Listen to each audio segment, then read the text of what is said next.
Hello കൂട്ടുകാരെ, ഇന്ന് നമുക്കൊരു അടിപൊളി പിക്കിൾ ഉണ്ടാക്കിയാലോ. എങ്ങനെയാണ് ഉണ്ടാക്കുന്നതെന്ന് നോക്കാം. ഓടിവായോ.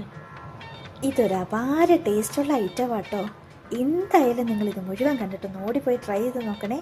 അടിപൊളിയാണെന്ന് ഞാൻ ഗ്യാരണ്ടി പറയാം. ഇതിനായിട്ട് കുറച്ച് മാങ്ങ നീളത്തിലരിഞ്ഞതും ക്യാരറ്റ് നീളത്തിലരിഞ്ഞതും കുറച്ച് ഗ്രീൻ കളറിലെ ഗ്രേപ്സും എടുത്തിട്ടുണ്ട്. കുറച്ച് ഡേറ്റ്സ് എടുത്ത് തിളപ്പിച്ചരച്ച വെള്ളവും കുറച്ച് വിനീഗറും കൂടെ ചേർത്ത് ഞാൻ പേസ്റ്റായിട്ട് അരച്ചെടുക്കുന്നുണ്ട്.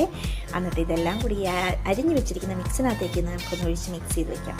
കുറച്ച് നല്ലെണ്ണ എടുത്ത് ഇതിലേക്ക് കടുകും ഉലുവയും പൊട്ടിച്ച് ഇഞ്ചി, വെളുത്തുള്ളി, പച്ചമുളക്, കറിവേപ്പില ഇത്രയും കൂടി ഇട്ട് നന്നായി മൂത്ത് വരുമ്പോൾ എരിവിന് ആവശ്യത്തിനുള്ള മുളക് പൊടി, കുറച്ച് മഞ്ഞൾപ്പൊടി, ഉലുവാപ്പൊടി, കായപ്പൊടി അത് നിങ്ങളുടെ ആവശ്യാനുസരണം ചേർക്കാട്ടോ. ഇത്രയും കൂടെ ഒന്ന് മൂപ്പിച്ചെടുത്ത് ഈ അരിഞ്ഞു വെച്ച മിക്സിലേക്ക് ഒഴിച്ചു കൊടുക്കാം. ആവശ്യത്തിന് ഉപ്പും വിനീഗറും കൂടി ചേർത്ത് നന്നായി മിക്സ് ചെയ്തെടുക്കാം.